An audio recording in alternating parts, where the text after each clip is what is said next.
আমার পিতামাতা জীবিত থাকা অবস্থায় বুঝ না থাকায় তাদের সাথে জঘন্যতম বেয়াদবি করেছি। এখন আমার বুঝ এসেছে, কিন্তু তারা দুনিয়াতে বেঁচে নাই। আমার মাফের কি কোনো সুযোগ আছে? মাশাআল্লাহ ভাই, চমৎকার একটি প্রশ্ন।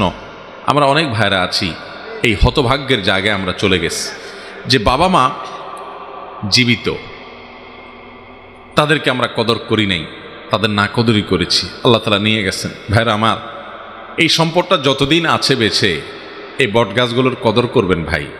অনেক ভাইরা আছেন মনে করেন না, বাপ মা তো আমাকে তেমন কোনো সাপোর্ট দেয় না, তাদের দ্বারা তেমন কোনো উপকার আসে না। ভাইরা আমার, কিচ্ছুর দরকার নাই। আল্লাহর কসম করে বলছি, আপনার বাবা আপনার মা আপনার কোনো উপকার করেন না, কিচ্ছু করেন না, বরং আপনাকে ডিস্টার্ব করেন। আপনার কাছে মনে হয় কিচ্ছু দরকার নাই। এই বটগাছটা শুধু যদি বেঁচে থাকে, শুধু টিকে থাকে আপনার মাথার উপরে, তো আল্লাহর জমিনের সবচেয়ে বড় নেয়ামত আপনার কাছে এখনো আছে।